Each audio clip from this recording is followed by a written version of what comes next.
CPX Talkil ഇന്ന് കൂടെയുള്ളത് അശ്വിൻ ജോസ് ആണ്. Welcome to CPX Talk. തമാശയ്ക്ക് വേണ്ടി തമാശ ഉണ്ടാക്കാണ്ട് നാച്ചുറൽ ആയിട്ടുള്ള കുറെ തമാശ വന്നിട്ടുള്ള ഒരു സിനിമ. എങ്ങനെയാണ് ഇപ്പോൾ ആളുകളിൽ നിന്ന് വരുന്ന ഒരു റെസ്പോൺസും എന്താണ് ഇപ്പോഴത്തെ ഫീൽ? എനിക്ക് തോന്നുന്നു ഇതുവരെ എന്നെ വിളിച്ചെടുത്തു എല്ലായിടത്തും നല്ല റെസ്പോൺസ് ആണ്. എൻ്റെ ഒരു ആക്ടിങ് കരിയറിലാണെങ്കിൽ കൂടി എനിക്ക് തോന്നുന്നു ഒരു ഇത്രയും പേര് എന്നെ വിളിച്ച ഒരു സിനിമയെ പറ്റി അതിന് ആസ് എ പെർഫോമർ നിലയിൽ അഭിപ്രായം പറയുന്നതും ഈ സിനിമയായിരിക്കും. അപ്പം എന്തൊക്കെ വ്യത്യസ്തത അതിനകത്ത് ആ ഡിഫറൻസിൽ വരുമോ അതെല്ലാം പ്ലാൻ. ഇതൊക്കെ നമ്മുടെ ഡയറക്ടർ സാറിന്റെ പ്ലാനാണ്, വിജയ് സാറിന്റെ പ്ലാൻ വെച്ചിട്ടാണ് അങ്ങനെയൊക്കെ ചെയ്തത്. അതെ അതെ ഞങ്ങള് തിയേറ്ററിൽ വിസിറ്റ് പോകുമ്പോൾ ഏറ്റവും കൂടുതൽ ഈ ഫാമിലി ഓഡിയൻസും അമ്മച്ചിമാരും അമ്മമാരും എല്ലാവർക്കും ഈ സിനിമ ഭയങ്കര ഇഷ്ടപ്പെട്ട് അക്സെപ്റ്റ് ചെയ്ത് എനിക്ക് പറയുന്നത് അതാണ് ഈ സ്ക്രീൻ പ്ലേയുടെ ഭംഗി. ഇങ്ങനെ ഒരു കല്യാണപ്രായം ഉണ്ട് എന്ന് പറയുന്ന ആ ഒരു സോക്കോൾഡ് കല്യാണപ്രായത്തിനോട് അശ്വിന്റെ അഭിപ്രായം എന്താണ്? ഞാൻ പ്രണയിച്ച് വിവാഹം കഴിച്ചവരാണ്. എന്നെ സംബന്ധിച്ചോളം നമ്മുടെ ഓപ്പോസിറ്റ് ഉള്ള ആള് നമുക്ക് പെർഫെക്റ്റ് ആണെന്ന് തോന്നിയാണ്. ഈ പെർഫെക്റ്റ് ഇൻ ദ സെൻസ് ഉണ്ടാവാത്ത കപ്പിൾസ് അതൊന്നും അല്ല ഞാൻ പറയുന്നത്. പെർഫെക്റ്റ് എന്ന് പറയുന്നത് നമ്മൾ അങ്ങോട്ടും ഇങ്ങോട്ടും ഒരു മ്യൂച്വൽ അണ്ടർസ്റ്റാൻഡിങ്, കൂട്ട്, ഫ്രണ്ട്ഷിപ്പ് ഇതുണ്ടെന്ന് തോന്നി അതിപ്പം ഏജ് ഒന്നും ഒരു മാറ്റർ അല്ല. അങ്ങനെ നമ്മളൊരു പാർട്ട്ണറിനെ സെലക്ട് ചെയ്യണം. നമ്മൾ ഇമോഷണലി ഇത് ചെയ്യും. അമ്മയ്ക്ക് വയ്യ നീ പോയാൽ എങ്ങനെയാ എന്ന് പറയുന്ന ഒരു സാധനം ഇട്ട് ലോക്ക് ചെയ്യുന്ന ഒരു സാധനം ഉണ്ട്. അത് ഇതിൽ പൊളിക്കുന്നുണ്ട്. അത് ഈ സിനിമയുടെ ഒരു ഭംഗിയാണ്. അവരും പറക്കട്ടെ അത് പരിപാടി.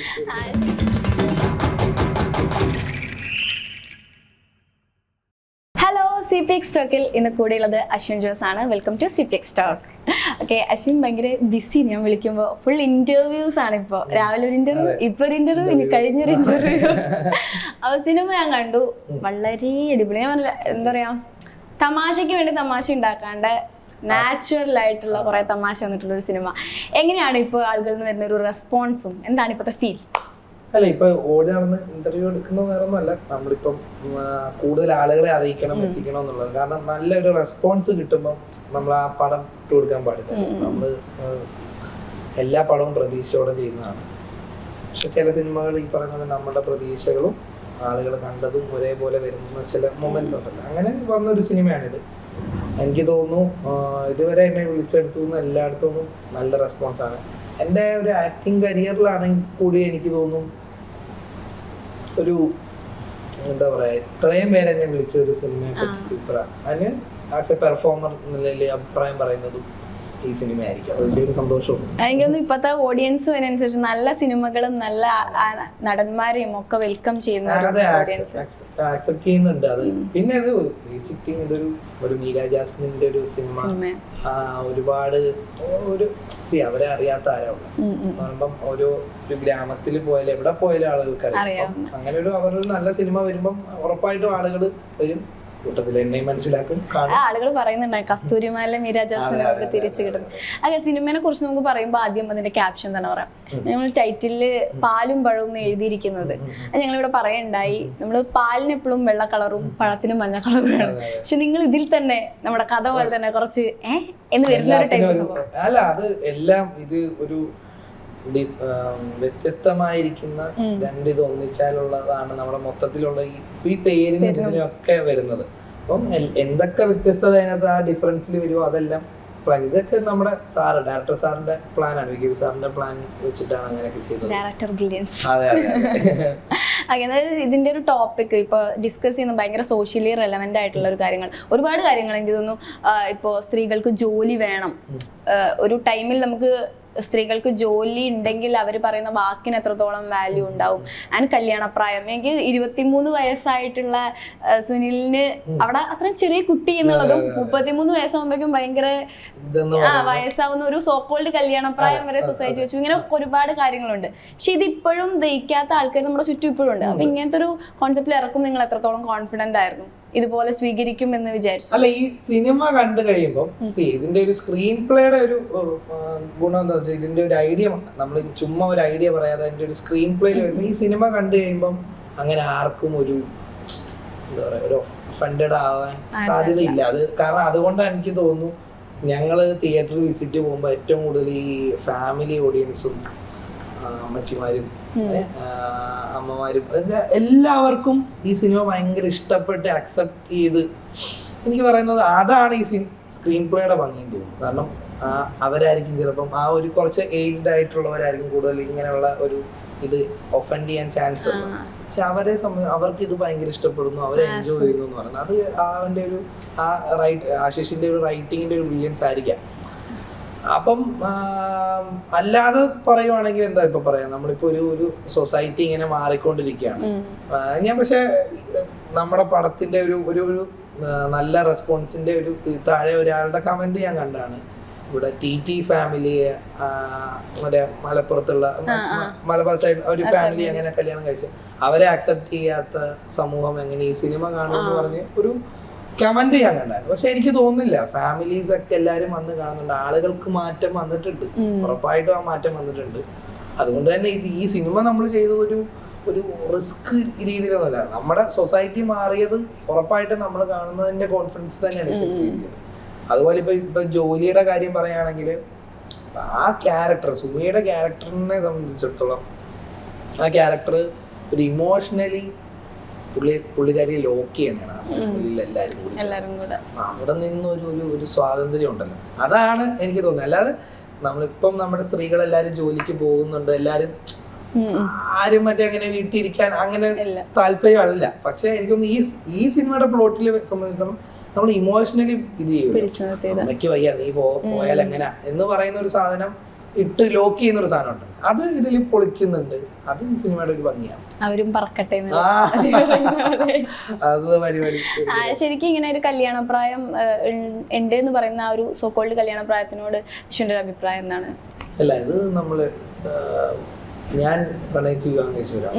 എന്നെ സംബന്ധിച്ചിടത്തോളം നമ്മുടെ ഓപ്പോസിറ്റ് ഉള്ള ആള് നമുക്ക് പെർഫെക്റ്റ് ആണെന്ന് തോന്നിയ പെർഫെക്റ്റ് ഇൻ ദ സെൻസ് ഉണ്ടാവാത്ത കപ്പിൾസ് അതൊന്നും അല്ല ഞാൻ പറയുന്നത്. പെർഫെക്റ്റ് എന്ന് പറയുന്നത് നമ്മൾ അങ്ങോട്ടും ഇങ്ങോട്ടും ഒരു മ്യൂച്വൽ അണ്ടർസ്റ്റാൻഡിങ്, കൂട്ട്, ഫ്രണ്ട്ഷിപ്പ് ഇതുണ്ടെന്ന് തോന്നി അതിപ്പം ഏജ് ഒന്നും ഒരു മാറ്റർ അല്ല. അങ്ങനെ നമ്മളൊരു പാർട്ട്ണറിനെ സെലക്ട് ചെയ്യണം.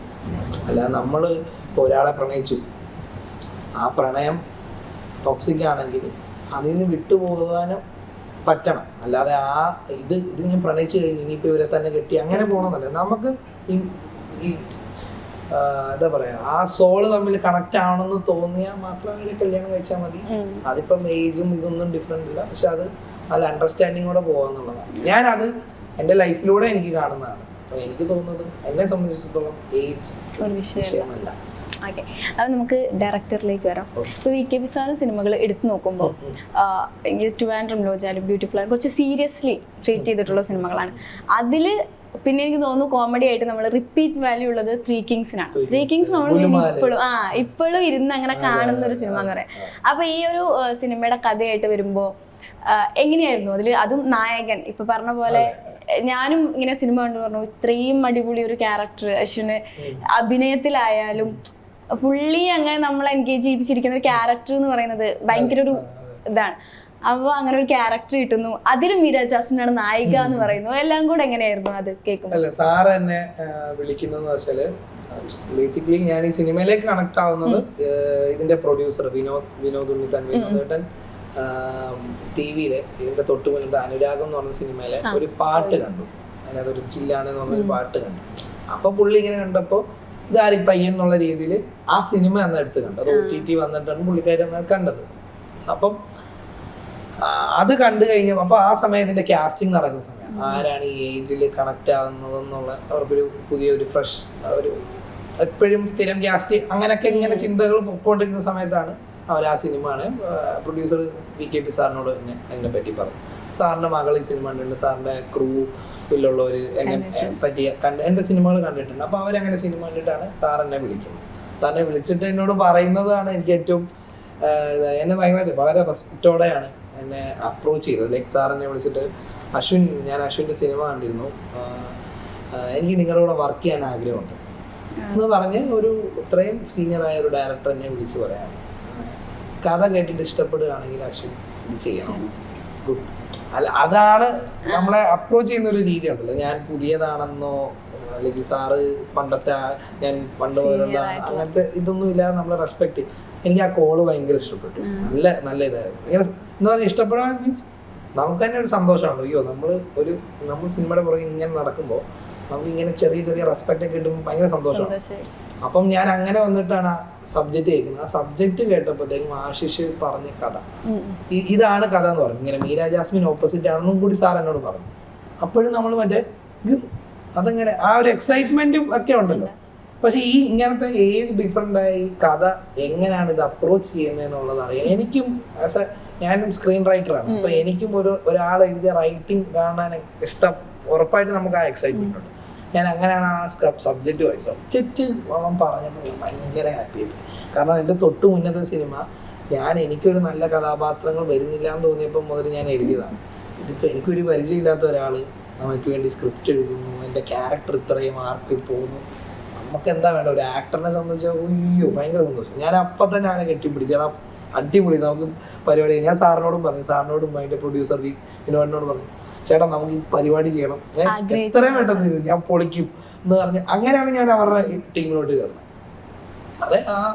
അത് ആ സിനിമ എന്താ പറയാ, ഞാൻ പറഞ്ഞു നേരത്തെ പറഞ്ഞത് നമ്മൾ കുറേ ഇങ്ങനെ ഓടി വരുമ്പോൾ നമുക്ക് ചില നേരത്ത് തിരിച്ചു കിട്ടുന്ന ചില കാര്യങ്ങളുണ്ട്. ഞാൻ അതായിട്ടാണ് ഈ സിനിമ കാണുന്നത്. ആ ഒരു 23-കാരനാണ് വേണ്ടിയിട്ടൊക്കെ ഞാൻ ഇൻസ്റ്റാഗ്രാമിൽ ഒരു മെലിഞ്ഞിരിക്കുന്ന വർക്കൗട്ട് ചെയ്ത പോസ്റ്റൊക്കെ കണ്ടു.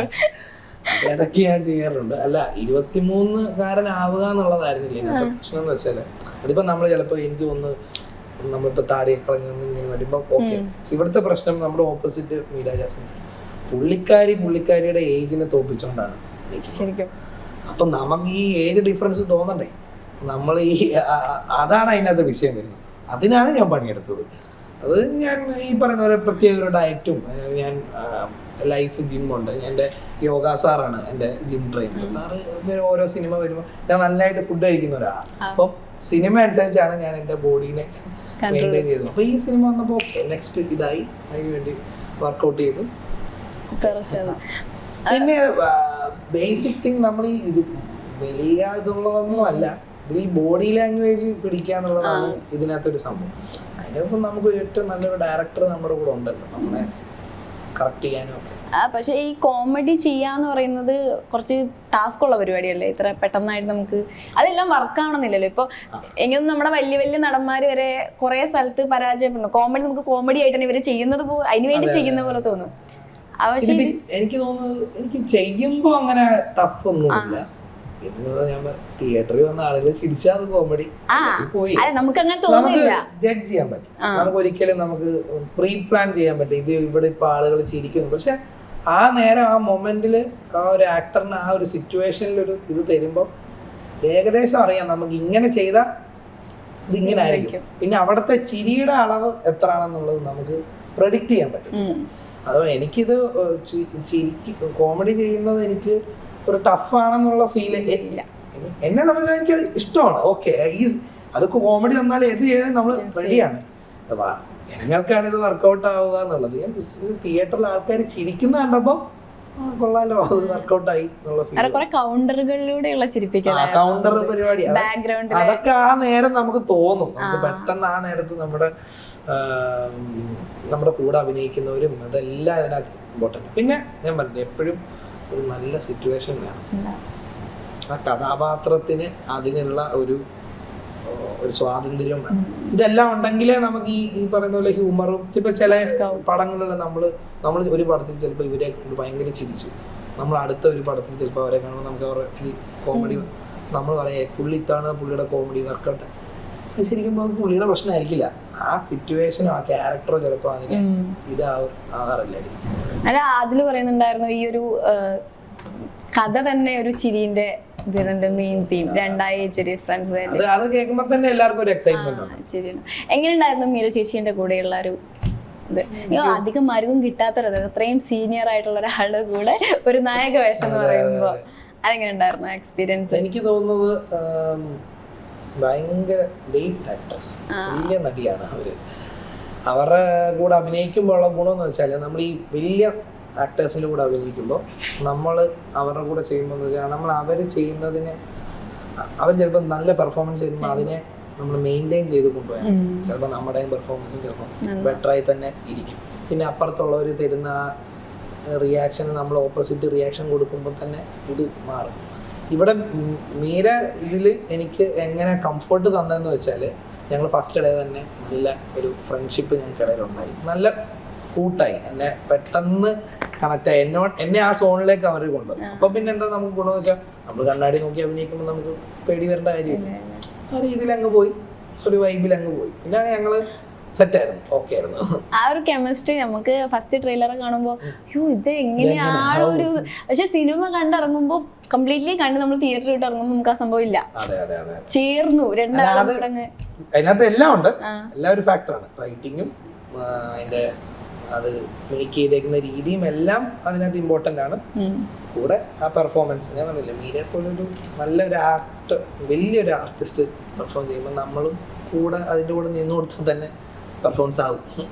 അത്രയും നല്ലൊരു ഫ്രണ്ട്ഷിപ്പ് ഇൻഡസ്ട്രിയിൽ നിന്ന് ഉണ്ടാക്കിയെടുക്കാൻ പറ്റിയല്ലേ? തീർച്ചയായും.